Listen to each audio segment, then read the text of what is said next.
Sean todos bienvenidos a este podcast llamado Minuto Crítico. El día de hoy tenemos el privilegio de entrevistar al doctor Eduardo Nazar, uno de los pocos neurocirujanos que hay en nuestro país. Así que es un gran privilegio. Doctor Eduardo, bienvenido. Muchas gracias por la invitación. Es de verdad una alegría estar acá. Gracias.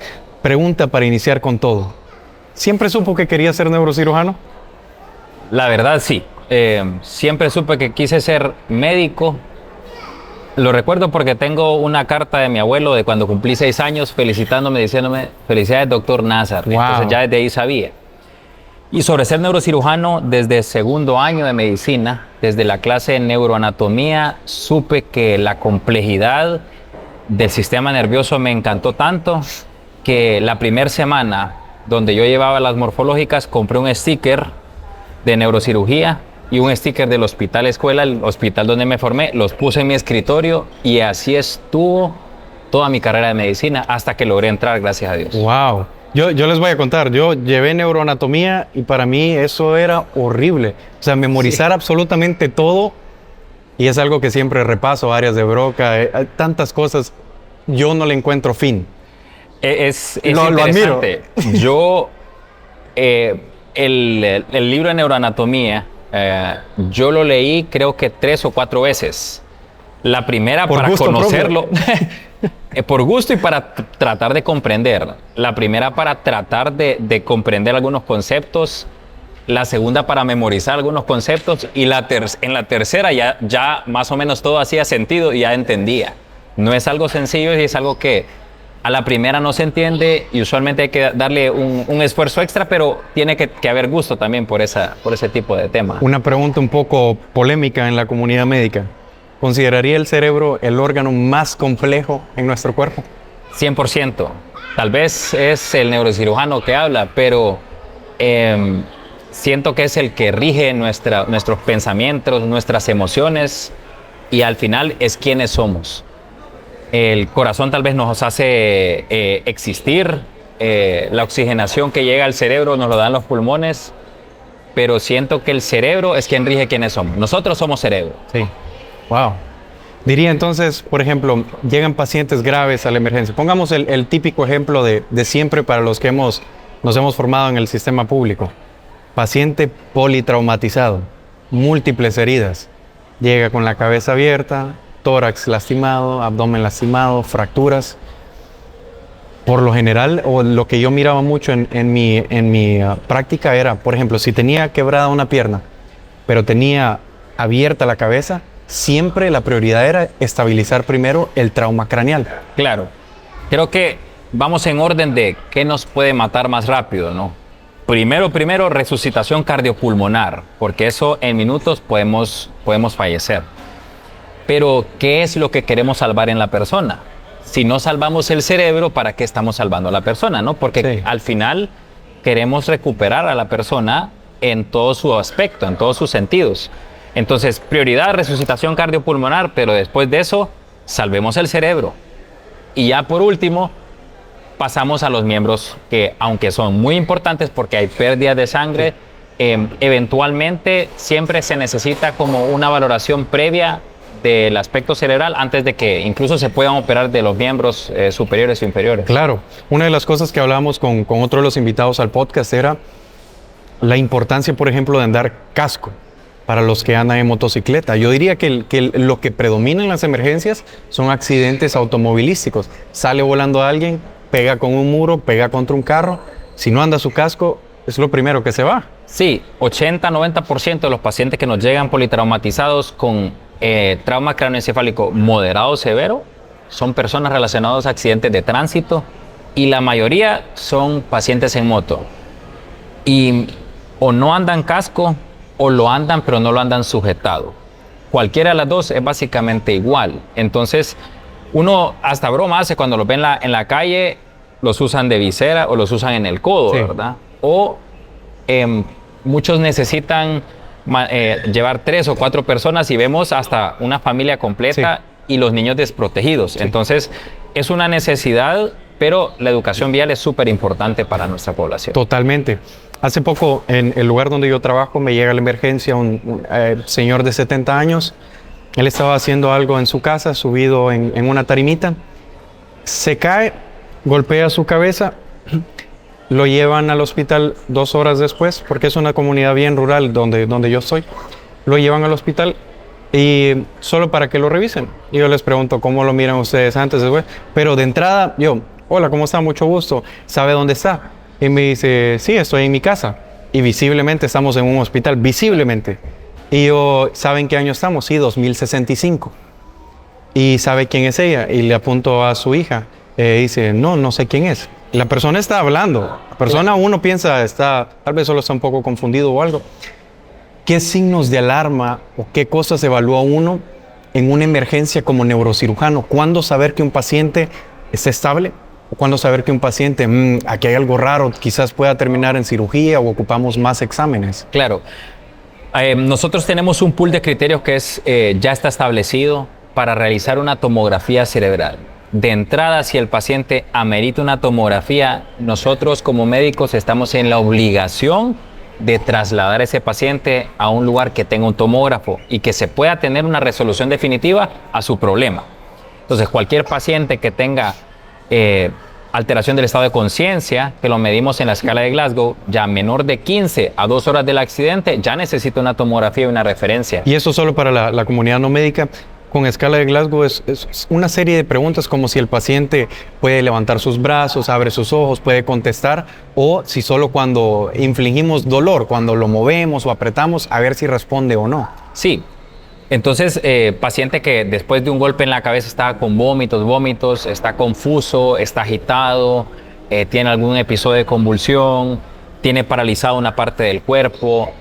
Todos esos son signos de alarma que nos tienen que obligar a enviar un paciente a un sitio de mayor complejidad. Eso quiere decir hospitales de tercer nivel, usualmente, que tienen un tomógrafo disponible y la opción de tener un neurocirujano para la valoración de ese paciente. Porque muchos pacientes no se necesitan operar, pero algunos pacientes necesitan una cirugía craneal. Claro. Y eso tiene que solucionarse porque puede poner en riesgo la vida del paciente. Le doy otro ejemplo que tal vez no es tan así extremo como una caída. Llega paciente, 45 años de edad, dice 3 semanas antes le empezó a doler la espalda baja. Le duele mucho. Y en los últimos 3-4 días, ahora dice que ya no puede caminar porque tiene dormida la pierna, o no siente la área genital, o dice que se está orinando sola. ¿Diríamos que es un simple dolor de espalda y le podemos dar para el dolor, o hay que hacer más cosas? Ese caso es un caso muy interesante porque es de las pocas emergencias verdaderas de columna que tenemos los neurocirujanos, el síndrome de Caudequina. Cuando esa persona que empieza con un dolor en la pierna, lo que llamamos el síndrome del nervio ciático, ¿verdad? Que corre un dolor desde el glúteo y corre hasta abajo, y luego la otra molestia pasa a la otra pierna, luego el área genital tiene anestesia que no la sienten, que la llamamos anestesia en silla de montar, porque justamente es donde cae, donde uno tiene la silla de montar cuando monta un caballo, o tiene disfunción de esfínteres, o sea, se orina o retiene orina y no puede orinar. Eso requiere un estudio muy urgente de resonancia magnética para ver qué está pasando, y muchas veces amerita una cirugía de emergencia para poder recuperar la función. Tal vez la vida no está en peligro, pero la funcionalidad sí. Y eso es importante también. Dos veces me han llegado pacientes a la consulta ahí en el lugar rural donde yo estoy, y esta última es reciente, o sea, se lo digo, hace una semana quizás vi a esa paciente, y yo de inmediato les dije, esto no es normal, me parecía un síndrome de Caudequina, necesitan irse a un lugar donde hay neurocirugía, y creo que ese es un problema que tenemos en el país. ¿Cuántos neurocirujanos considera que tenemos en el país? En el país, tal vez estoy equivocado, pero que estén activos deberán de rondar entre los 40 a 50 en todo el país. Para una población de más de casi 10 millones. De verdad que somos muy pocos. La mayoría están concentrados en las ciudades grandes, en Tegucigalpa y San Pedro Sula, porque somos una especialidad que necesita un hospital para trabajar. Necesitamos un tomógrafo, necesitamos un quirófano equipado, necesitamos anestesiólogo y necesitamos equipo instrumental bien específico para que funcione. Entonces, desgraciadamente, aunque hubiera el doble de especialistas, ubicarlos en hospitales regionales amerita no solamente el recurso humano, necesitamos equipo especializado, hospitales especializados para poder solventar emergencias en la población. Claro, wow. Cuando usted entra a la especialidad, ¿puede explicar un poco cuál es el trayecto para hacerse neurocirujano? ¿Qué tantas personas aplican y qué tan selectiva es la especialidad? En mis tiempos, solo había una entrada para una persona o 2 personas en el hospital. O sea, de todo el país, ¿podían aplicar todos los médicos que quisieran? ¿1 o 2 Sí, entraban? actualmente el posgrado solamente está en Tegucigalpa, pero solo se permitía 1, máximo 2, para tener un número de residentes entre 6 a 8. Eso es en 5 años de residencia, 6 a 8 máximo. Muchas personas a veces dicen, es que fijo entran poquitos porque no quieren compartir pacientes o que no hayan tantos, me va a quitar el negocio. Mucha gente, hay mucho morbo en las redes y en periódicos sobre eso, pero ¿podría explicar el por qué es tan el reducido el número? Incluso yo pensaba lo mismo antes de aplicar, decía, ¿por qué tan pocos cupos si se necesitan tantos? Ya estando dentro de la residencia uno comprende muchas cosas. Nuestra área es un área crítica y nosotros vemos pacientes que les podemos cambiar la vida con una cirugía para bien o para mal. Un cerebro puede determinar una muerte o un estado vegetativo para toda la vida, o una cirugía de columna puede causar una funcionalidad alterada para el resto de su vida o vivir con dolor. Nosotros realizamos cirugías complejas de cerebro y de columna que necesitan un entrenamiento muy especializado y necesitamos una gran cantidad de casos para entrenarnos específicamente en una técnica, porque el cerebro lo podemos abordar de 20 diferentes maneras y la columna lo podemos abordar de muchísimas maneras también. Y tal vez en un año llegan 2 o 3 casos de un caso muy especial, rarísimo. Hay casos que yo solo hice una vez en la residencia y he hecho una vez en la vida como médico ya especialista. Entonces a nosotros nos forman las horas que pasamos en quirófano, las horas que pasamos operando. No es lo mismo un neurocirujano que tuvo 20,000 horas, por decir un número, 20,000 horas en sala de operaciones a uno que tuvo 3,000, 4,000 horas. Claro. Entonces, si nosotros abrimos 5 a 8 cupos, ese residente a lo largo de sus años, las 10 cirugías de un caso en específico que iba a poder realizar, las convierte en 2. Se dividen entre todos. Y al volverse especialista, la experiencia que nos forma es la cantidad de casos.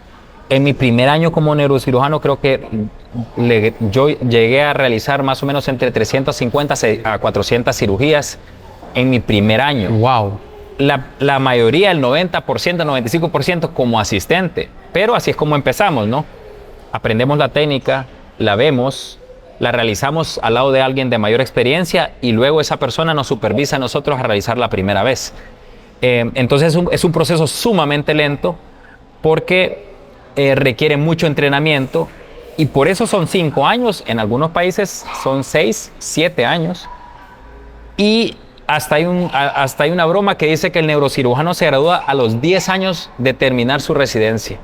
O sea, ya graduado. Exactamente, o sea que nuestra graduación oficial es 10 años después de ser neurocirujanos porque se considera que eso nos lleva a tener la experiencia suficiente para manejar la mayor parte de casos que tenemos en el día a día. ¡Wow! ¿Recuerda usted la primera cirugía que le tocó liderar, Eduardo Nazar, como cirujano principal? 100%. Me la dio mi residente de 5º año. Tuve que recitar técnica, tuve que haber hecho casos con él de eso. Y él me permitió a mí operar al lado de un médico interno. Él obviamente vestido y listo, pero sin tocar al paciente. Y fue el 7 de julio del 2016 donde realicé en una guardia un paciente con un hematoma subdural crónico. O sea, tenía un sangrado Tenía dentro un sangrado que fue comprimiendo el cerebro, él estaba deteriorado y le realicé la cirugía y al día siguiente pues el paciente se fue. Salió bastante bien, pero era un paciente que ocupaba unas 24 horas más de vigilancia, pero como él era del interior de nuestro país, era una persona que en realidad no estaba acostumbrada a los hospitales y se sintió bien y se quiso ir. Wow. Por eso la recuerdo y no se me olvida, pero sí recuerdo cómo fue el residente que me la dio en ese momento, que fue el de 5º año. Recuerdo todo cómo salió y el nerviosismo que tenía de estar entrando al cerebro de una persona yo solo por primera vez. Yo creo que se tiene que tener nervios de acero. En general, a veces las personas piensan que el médico es... La idea de que el médico es frío, crítico, en todo momento está calmado, sabe en todo momento lo que va a hacer, pero no saben que por dentro uno está muy nervioso. Claro. Y está pensando en todo, lo que puede salir bien y lo que pueda salir mal. Nosotros nos ponemos nerviosos, nos ponemos ansiosos, nos preocupamos previo, estudiamos el caso antes. En la noche previa, cuando yo tengo un caso complejo, yo vuelvo a revisar la anatomía, yo vuelvo a revisar el abordaje quirúrgico, vuelvo a pegar una leída y hasta me pongo a ver videos sobre técnica quirúrgica cuando tengo un caso de esos complejos que no siempre llegan. Y es normal, somos humanos, nosotros nos entrenamos para algo, pero siempre tenemos que estar permanentemente listos para cualquier tipo de escenario. Y si nos ponemos nerviosos, claro que sí, pero creo que lo que nos da el entrenamiento y la exposición tan frecuente a casos es saber actuar de la misma manera a pesar de tener algún grado de nerviosismo por un caso o estar pensando, tener esa ansiedad de saber que tengo un caso complejo y uno está preocupado porque salga perfecto, porque no solo cambiamos la vida del paciente, sino que de los familiares, ¿verdad? Claro. Y los pacientes y los familiares ponen un grado de confianza en uno que hasta para uno es difícil de comprender, porque Claro. incluso es más fácil confiar en un cirujano de 50 años, ¿no? Que un cirujano que lleva pocos años de estar en la vida como médico especialista. Y por eso yo nunca les digo, le doy una garantía del 100%, pero sí les garantizo mi mejor esfuerzo. Claro. O sea, dar el 100% de mí, eso siempre. Una de las complejidades de la neurocirugía, perdón, para los que no están en el área médica, es que siempre está eso de que los casos son tan complejos que pueden tener desenlaces buenos, el paciente vuelve a caminar, se restaura, regresa a su memoria, todo sale bien. Pero también hay casos complejos, más de lo que uno quisiera, porque es una de las cirugías más complejas, si no es que de las más complejas. Pasa mucho, se miran muchos desenlaces negativos. Claro, siempre depende del tipo de enfermedad, porque tenemos pacientes que vienen por tumores benignos, que uno puede hacer una resección completa y el paciente al día siguiente se puede ir a su casa y nos da una satisfacción como no la hay. Pero también tenemos pacientes que tienen tumores que pueden llegar a ser cancerosos, que aunque la cirugía sale bien, el paciente no progresa como uno quiere y muchas veces el tumor regresa y nosotros ofrecemos un acompañamiento en todo ese proceso, pero no es sencillo. Y también tenemos la parte de trauma, que en nuestro país es muy común, los accidentes, y vemos pacientes hasta de 15 años que vienen con un trauma craneal severo donde ocupa que se intube, que se le ponga un tubo para poder estar respirando. Y en la tomografía vemos lesiones importantes que nos dice más o menos del pronóstico del paciente y nos toca a nosotros hablar con los papás, hablar con los hermanos, hablar con el esposo, la esposa y darles un panorama amplio, porque muchas veces los resultados, aunque la cirugía fue efectiva o lo que querramos, el resultado no siempre lo representa. Claro. Porque nuestro cerebro es sumamente delicado y el tiempo es cerebro, ¿no? Cuánto tiempo estuvo dañado ese cerebro, nosotros solo hacemos control de daños. El cerebro se cura solo en realidad. Una vez porque hago bastantes guardias en emergencias y como les digo nuevamente, ahí donde estoy es bastante rural. El acceso cuesta y cuesta enviar pacientes de donde estoy hacia centros de mayor complejidad por diferentes factores, el factor económico, el factor social, el tener transporte para ir por calles de tierra, poder salir a la ciudad. Y uno de los casos que más me marcó fue un paciente joven, paciente tal vez de 16 años, se cayó de un palo de mangos, se golpeó su cabeza y deja de responder inmediatamente. Lo llevan al hospital, una de sus pupilas está más grande que la otra, está con respiraciones agónicas, no tiene reflejos, no está respondiendo y yo le digo a los papás, de verdad necesito que se vayan lo antes posible, ocupa un neurocirujano, ocupa una tomografía, ocupa un procedimiento, pero en el estado donde está en muy mal pronóstico. tiene muy mal pronóstico, les digo, puede fallecer y uno tiene que ser claro en esas situaciones. Y ellos, me quebró el corazón porque ellos me dijeron, doctor, nosotros no tenemos el dinero para poder irnos a la ciudad. Si no se puede hacer nada, que se quede aquí durante la noche, porque la otra opción es irnos a la casa. Y eso no se me olvida, o sea, de verdad me rompe el corazón cada vez que me acuerdo. Y estuvo ahí, intentamos iniciar medicamentos por si era un sangrado, intentar disminuir la presión en el cerebro. 2 horas después, su corazoncito se detuvo. 2 horas después. Y me rompió el corazón por esa falta de acceso a veces a servicios de salud, pacientes que se podrían salvar, y me imagino que usted ha de tener historias similares. Sí, claro. Lleva una carga emocional muy grande. Nosotros recibimos pacientes, desde pacientes estables hasta pacientes que ya tienen datos clínicos de muerte cerebral, y nos toca hablar de manera franca, aunque con calidez, pero con franqueza, porque tampoco podemos dar falsas expectativas, y no es nada sencillo, porque nadie quiere escuchar que su familiar no va a regresar. Y hay pacientes que, aunque tal vez no fallecen, muchos quedan en un estado vegetativo donde la persona que ellos conocían no vuelve a ser. Y eso también es una carga muy grande para no solamente la carga emocional, pero en nuestra población, si hay un paciente que sale en estado vegetativo, hay otro familiar, ese familiar trabajaba y ese no vuelve a trabajar. Y también ocupamos otro familiar que lo cuide básicamente a tiempo completo. Entonces se pierden 2 ingresos económicos en una familia, y nuestra población está sumamente, o sea, tiene un riesgo muy elevado en ese sentido, en el aspecto económico. ¿Cómo hace un neurocirujano, cómo hace usted para lidiar con esa carga emocional de casos difíciles, o cuando las cosas no salen como uno quiere? ¿Hay manera de desconectar? No es fácil. Creo que todos en el área, bueno, en muchísimas tipos de profesiones, pero en el área de salud sabemos que la carga emocional del trabajo, del cansancio, es bien elevada. Y una red de apoyo es sumamente necesaria.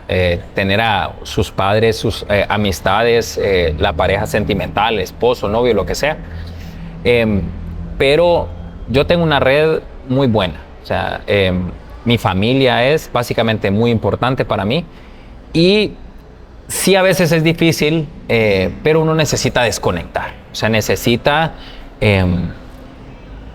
apartar un poco la parte profesional y tal vez solo dedicarse a existir, a hacer cosas que a uno le alegran, tratar de ejercitarse, tratar de ir al cine, Nosotros desgraciadamente nos encasillamos y andamos con esa careta de que soy médico todo el tiempo. Todo el tiempo. Y no es correcto. Nosotros creo que siempre tenemos que tener un momento de desconectarnos para poder lidiar con eso. Pero siempre es difícil, o sea, a veces tenemos casos que nos marcan y no es fácil lidiar en el día a día con eso, ¿verdad? A veces nos hace despertarnos a las 3 de la mañana a pensar en eso, a pensar en cómo están las cosas, cómo voy a lidiar con esto. Y no es nada fácil, pero creo que tener una red de apoyo es muy, muy importante. Lo primordial. 100%. Y tenemos el otro lado de la moneda, casos de éxito, que yo creo, y comentábamos esto antes de empezar a grabar, por lo general en el país se viraliza, se hace popular todas las historias malas. Ah, claro. Pero no siempre se escuchan de las historias de éxito. Ha tenido muchas historias de éxito. Yo a veces veo que comparten en redes casos de pacientes, diagnósticos difíciles. No sé si puede compartirnos algo. A veces uno se deja llevar por la emoción de querer, y no es vanidad, es que la gente sepa que en este país también se pueden hacer cosas buenas. Por ejemplo, antes se pensaba que la cirugía de columna el paciente salía en silla de ruedas o tenía que estar en la cama 2 meses. Hoy en día el paciente usualmente al día siguiente ya está en su casa caminando y con una recuperación muy fluida. O casos de los aneurismas cerebrales que decían, bueno, toda cirugía sale mal. Y no es cierto, o sea, tenemos muchos casos de éxito, tumores cerebrales que se pueden quitar al 100% y que el paciente siga a su día siguiente poder recuperar su vida. No solamente es un proceso de querer salvar una vida, es de querer que esa persona regrese a ser la persona que siempre fue. Claro. Eso es sumamente importante. Y vemos muchos casos de niños. En la consulta me llegan muchos pacientes, niños que tienen muchos síntomas un poco peligrosos por ahí y terminan en neurocirugía o tal vez sí tienen un tumorcito cerebral o algo así. Pero no sé si hay neurocirujanos de niños en Honduras o si el neurocirujano de adultos por necesidad le toca intervenir a niños también. Nosotros en la residencia tenemos una formación en pacientes desde el primer día de vida hasta el final de la vida. O sea que nosotros sí tenemos formación para la neurocirugía pediátrica. Creo que solo hay uno en Tegucigalpa, pero él también se dedica a hacer, por ejemplo, casos de adultos. Entonces nosotros, por la formación que tenemos y la población que tenemos, estamos casi que obligados a hacer cerebro, columna, niños, casos de vasculares, casos de nervio periférico, cirugía endoscópica. Entonces, me gusta esa formación porque nos permite tener una gran variedad de tipos de cirugías que podemos hacer. No se vuelve aburrido, es emocionante, es demandante. Tenemos que seguir entrenamiento, tenemos que seguir formándonos para poder nosotros entregar. La medicina sigue avanzando. Antes pensar en hacer cirugía de endoscópica del cerebro, pues no era tan fácil. Hoy en día la mayoría de los neurocirujanos que salimos del posgrado tenemos esa formación. Wow. Considero que la formación de nuestro posgrado es bastante buena. Yo tengo profunda admiración por mis colegas también, tanto en Tegucigalpa, en San Pedro Sula, los dos que tenemos en Copán, tenemos en La Ceiba, tenemos en Olancho, personas de mucha calidad. O sea que sí podemos llevar medicina de calidad, de alto nivel, a nuestra población, más allá de las ciudades principales. ¿Qué piensa que necesita Honduras en cambios para permitir un mayor acceso a neurocirugía? Claro, tomando en cuenta el tener más neurocirujanos, pero estructuralmente o logísticamente, ¿qué se necesita? No es fácil. Necesitamos hospitales regionales que estén equipados con buen equipo de radiología, para empezar. Tener un tomógrafo, porque sí o sí. Nosotros sin un tomógrafo básicamente no podemos hacer nada. Ojalá pudiéramos ver lo que tiene dentro del cerebro la gente sin una tomografía, pero necesitamos equipo de radiología y una buena oferta laboral, porque uno se va de su casa, de su ciudad, a una ciudad donde no lo conocen, donde necesita un buen ingreso para poder vivir dignamente. Claro. Entonces necesitamos buenas ofertas laborales, buen equipo de radiología y buena instrumental para poder nosotros ofertarle eso a un neurocirujano recién graduado que quiera irse a Choluteca a vivir y estar de planta ahí. Hay casos como en Santa Rosa de Copán, que solo tenía un neurocirujano y él fue el primero en irse y lo desarrolló ya, y eso es admirable. Wow. Desarrollar casos en la medicina, desarrollarla en Olancho, como lo está desarrollando otro neurocirujano que lo ha hecho de muy alto nivel. O sea, pasar de referir todo a Tegucigalpa y San Pedro Sula a poder manejar empezar cosas ahí, correcto. Entonces necesitamos un neurocirujano en Danlí permanente, necesitamos uno en Choluteca permanente, necesitamos uno en Comayagua, en el área pública, ¿no?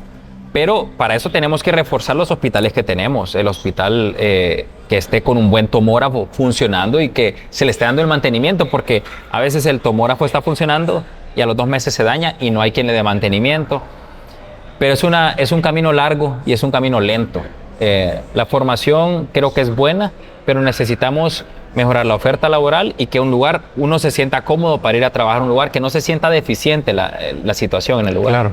¿A usted le gusta dar clases? Sí, la verdad es que me gusta dar clases.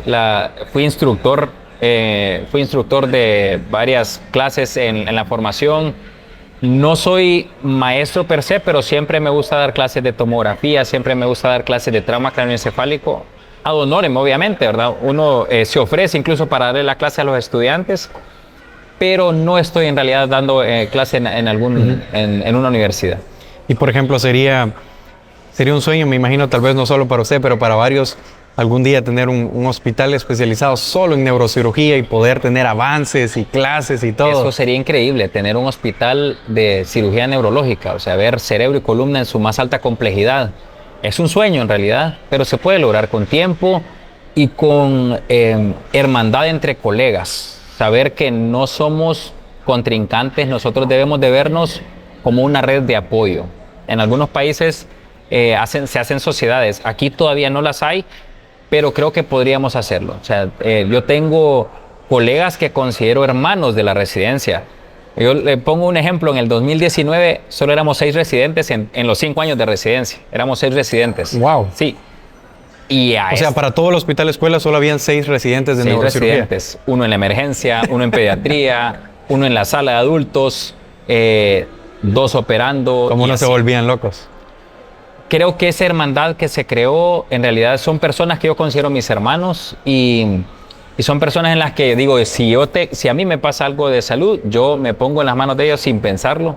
Entonces, sí creo que se pueden desarrollar sociedades en el futuro que nos permitan elevar el nivel de la neurocirugía en el país. O sea, algunos son subespecialistas y yo estoy muy orgulloso de quiénes son ellos también. Fuera del hospital y fuera del rol de Eduardo Nazar como neurocirujano, ¿quién es Eduardo Nazar? ¿Hobbies, familia, viajes? Yo soy una persona de hogar, la verdad. Estoy casado y soy una persona de hogar. Tengo 2 perros. Somos felices así en hogar. Me gusta viajar, definitivamente. No soy de discotecas, 0, definitivamente. Pero sí es importante también poder tener un espacio para ver a las amistades, ¿verdad? Así como vernos entre hombres y platicar y lo que sea. Ir a una potra de vez en cuando, aunque uno ya le da miedo las lesiones. No solo avanza la edad, sino que uno dice, me lesiono y estoy fuera del área laboral por una semana, 2 semanas. Yo fui incluso, estuve en la Selección Nacional de Voleibol. Wow. Y yo en mi 4º año de medicina, por el sueño de ser neurocirujano, dije yo, no puedo seguir jugando este deporte para no lesionarme las manos. Decidí no volver a practicar voleibol justamente por esa razón. Pero todavía se puede ir a jugar fútbol. Me gusta ir al cine, por ejemplo. O sea, soy fanático de series y fanático del cine. Yo lo primero que hice con mi salario como neurocirujano fue comprarme un televisor grande. Alquilando y todo en mi apartamento, pero necesitaba tener un televisor grande porque eso me ayuda a descomprimir, a desestresarme. Ver una serie divertida, ver una película de acción. Soy súper básico para eso. Me gusta la acción y me gusta la comedia. Pero eso me divierte. Y la verdad, me hace ser una persona más sencilla en ese sentido. Qué súper. Planes para futuro, sean académicos, personales, ¿dónde se mira 10, 20 años a partir de ahora? Yo tengo el sueño de seguir elevando mi carrera, pero sí quiero encontrar un mejor balance entre mi vida laboral y mi vida personal. O sea, diría que le consume mucho espacio de tiempo el ser neurocirujano. 100%. Soy una persona sumamente entregado a mis pacientes y a mi trabajo. Y eso me aleja un poco de la vida de familia. Yo soy de Tegucigalpa y me cuesta viajar a Tegucigalpa a ver a mi familia porque tengo pacientes hospitalizados. No puedo operar un paciente e irme el día siguiente, sino que siempre tengo que estar pendiente de él. Definitivamente, mi mayor logro, creo que además de seguir creciendo en mi área, seguir entrenándome, ese es un sueño permanente, el seguir entrenándome. También es encontrar ese balance que es difícil de encontrar, sí, pero poder desconectarme un poco más fácil para poder entregarle a mi familia o a mis hobbies o a uno como persona, no como médico, un poco más de tiempo. Yo creo que incluso dentro de la carrera uno empieza a perderse cumpleaños de familiares, 100%. Que saliditas por aquí, saliditas por allá, y creo que uno a veces le pesa eso como, pucha, tal vez si no hubiera estudiado este día, hubiera podido ir al cine con mis papás o algo así. Sí.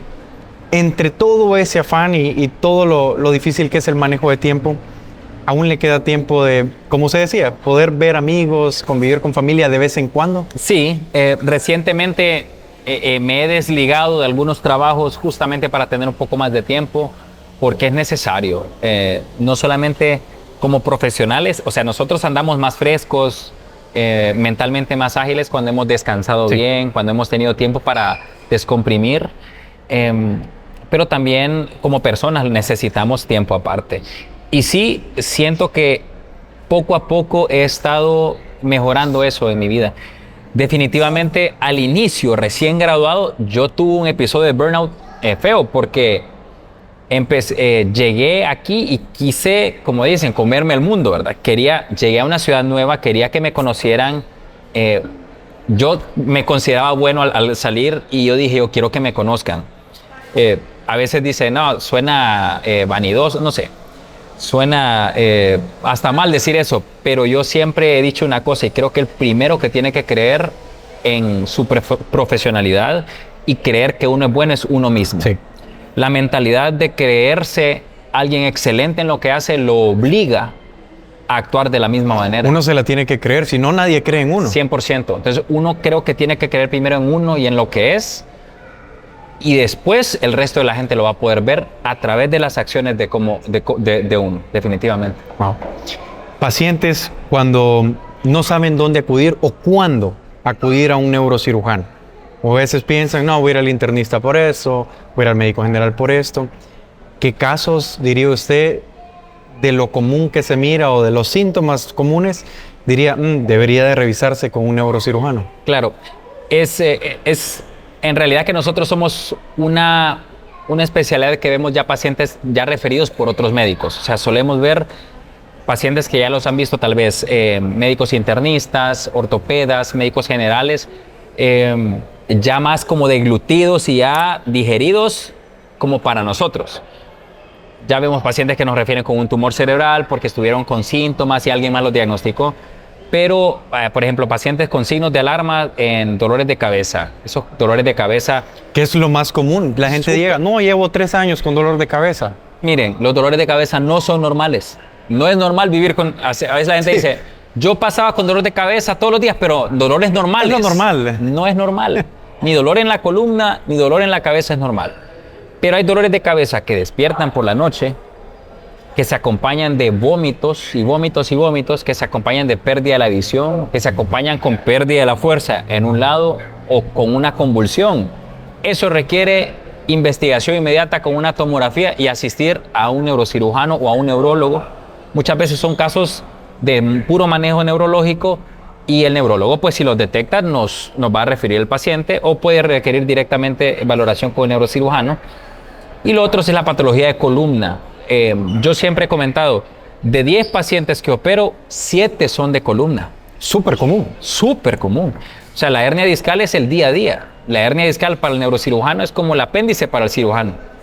Entonces, nosotros operamos de 10 pacientes que yo veo, 7 suelen ser de columna. Y usualmente el paciente ya viene referido con una hernia discal que es frecuente.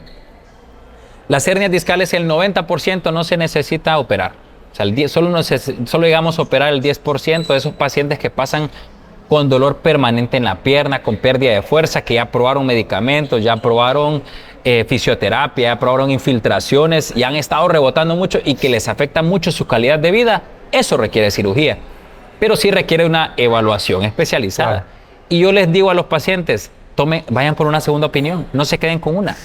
Algunos médicos no les gusta, ¿verdad? Que su paciente haya visto otro médico. Yo lo fomento.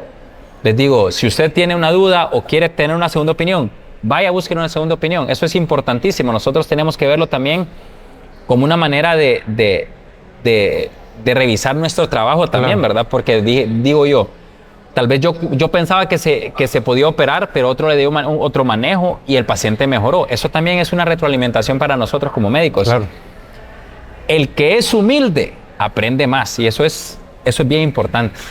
No creerse Dios en la medicina. No, y es el que cree que se la sabe todas.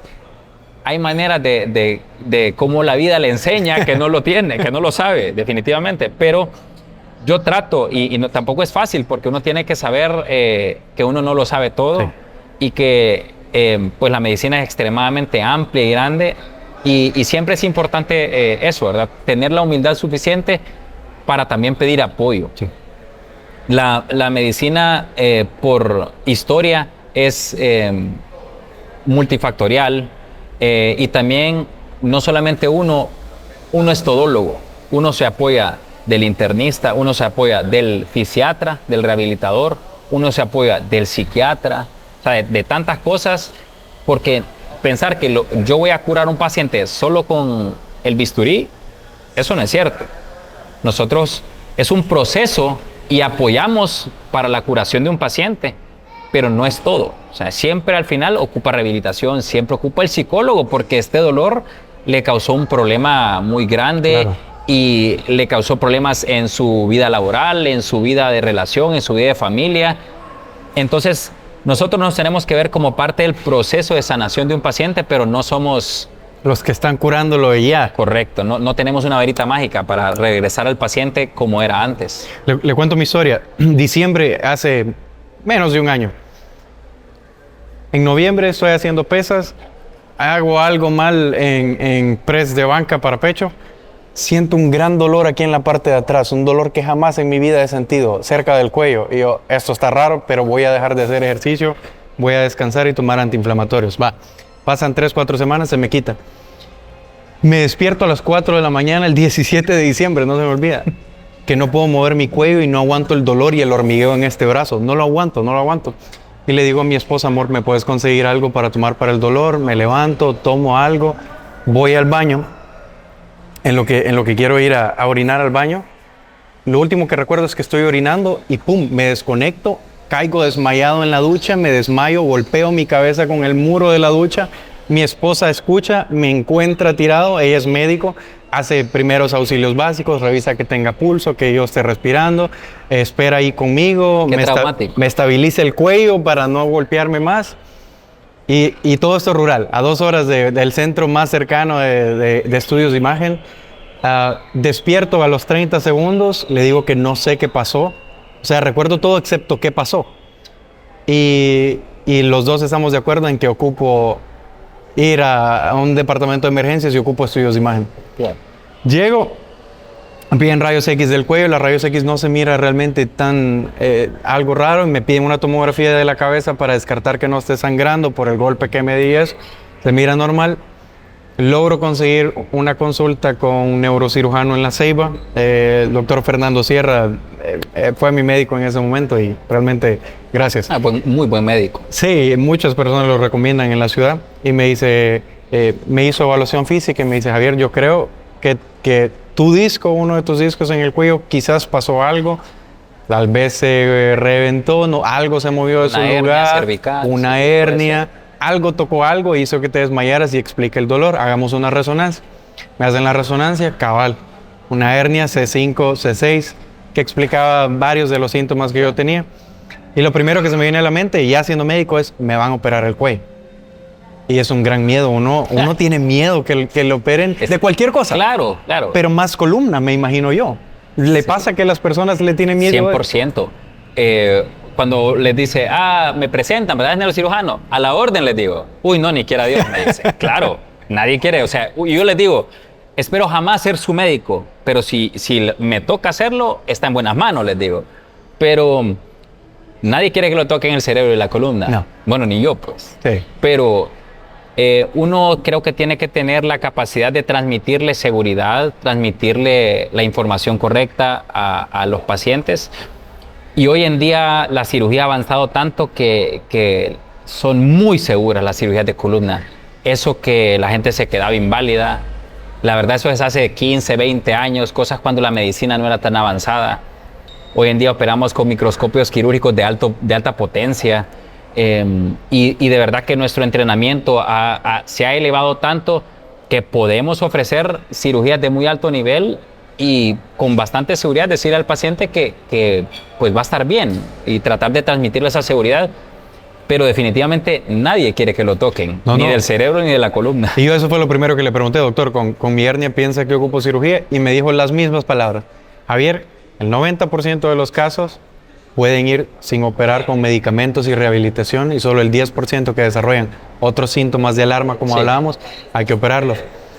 Y ahí es donde por primera vez fui a un médico de terapia física y rehabilitación, un fisiatra.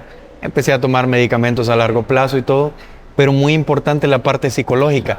Claro. Yo quedé con mucho miedo de no volver a levantar nada pesado o con miedo de qué pasa si en algún momento pierdo la fuerza en mi brazo y digamos que a mí me gusta hacer procedimientos y ya no puedo hacer procedimientos como médico.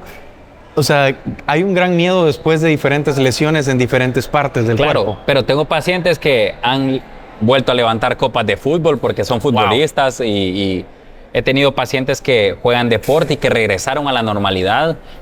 Pacientes que tal vez pensaban que ya su vida no podía ser la misma. Y como dije antes, tratamos de que el paciente se recupere, pero lo que queremos es que el paciente vuelva a ser el mismo de antes.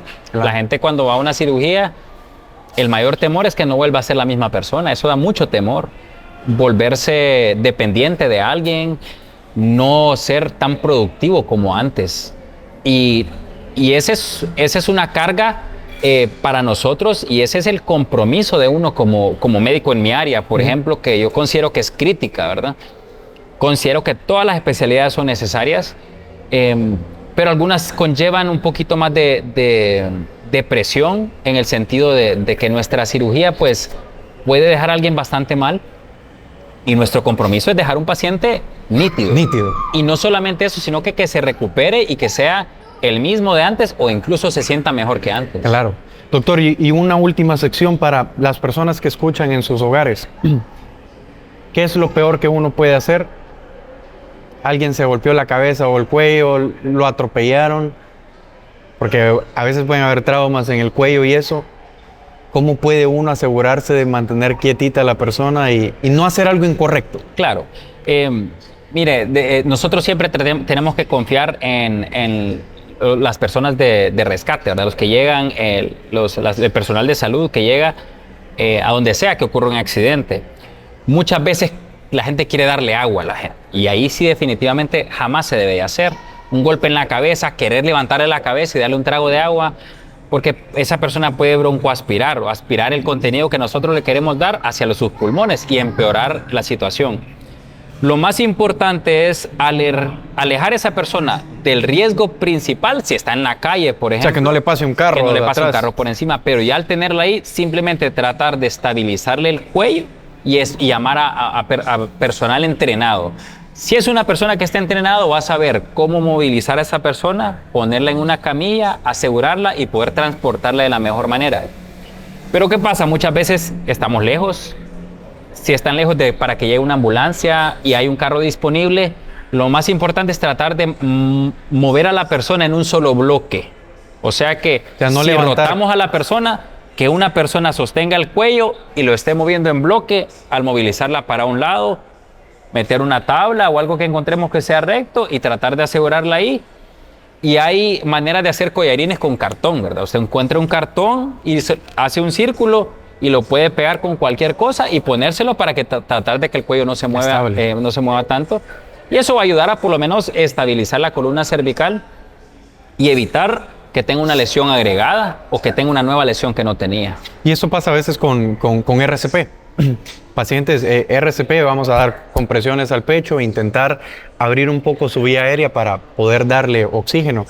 Y a veces hay una mala técnica o tal vez personal no entrenado intenta ayudar y vale, o sea, sí importa la ayuda, toda ayuda cuenta. Definitivamente. Pero hay que saber cómo hacerlo para no lastimar, porque sí. Si yo intento que él respire más y no sé si tiene una lesión en el cuello, le sobreextiendo el cuello para que abra un poco, ahí mismo le puedo dar más daño, ¿cierto? 100%. Pero sí es importante, el RCP básico creo que es un entrenamiento que toda la población debe de tener. No solo la población médica. No, definitivamente. No siempre hay un médico cuando alguien se accidenta o a veces puede pasar en el hogar. O sea, Dios no quiera que algo le pase a un familiar y uno tiene la capacidad, sin ser médico, de salvarle la vida a esa persona. Claro. Entonces, el RCP creo que es un entrenamiento que todo mundo debe tener, por lo menos para su día a día, ¿no? Porque en un estadio cualquier cosa puede pasar, en un avión, pero hasta en la casa de uno, definitivamente. Hay un centro que a mí me gusta, está trabajando mucho con estudiantes aquí en San Pedro Sula, que se llama SEMA. Sí, lo he escuchado, claro. Pues SEMA se ha dedicado a hacer eso y si usted quiere certificarse puede buscarlos, RCP básico y avanzado, que incluso yo hace poco subí un video a mis redes sociales sobre la necesidad de que como personal, como estudiantes, estemos certificados en primeros auxilios y a veces en RCP avanzado, en ACLS. Claro. Porque yo les comentaba, como interno me tocó liderar equipos de paro y yo no estaba entrenado para eso. Así toca. Y son situaciones para las que uno no está listo. Entonces, si usted está viendo esto, por lo menos saque su RCP básico para poder entrenarse. Definitivamente, 100%. Doctor Nazar, ¿dónde lo puede buscar las personas que les gustaría una evaluación suya o que hayan otros médicos viendo esto y le gustaría poder referirle pacientes a usted? Yo estoy en el hospital CEMESA. Este es mi consultorio. Aquí tengo mi consultorio de base, aunque trabajo en muchos hospitales en la ciudad.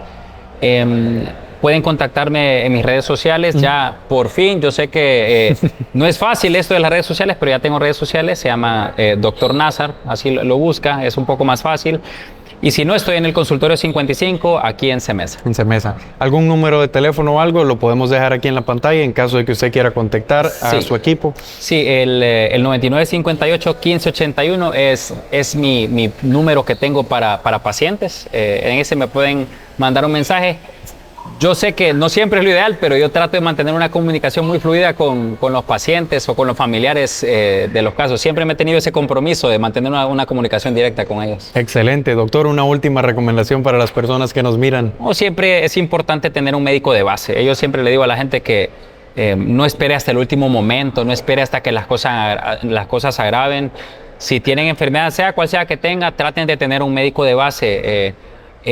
Otra cosa, a los padres, a los primerizos, siempre tener un pediatra disponible es bien importante, porque a veces atendemos pacientes que han pasado por sobadores o personas que hacen que pueden empeorar algunos problemas y son devastadores los casos. Entonces es importante siempre tener un médico de base y nunca esperar hasta que el problema empeore. Eso.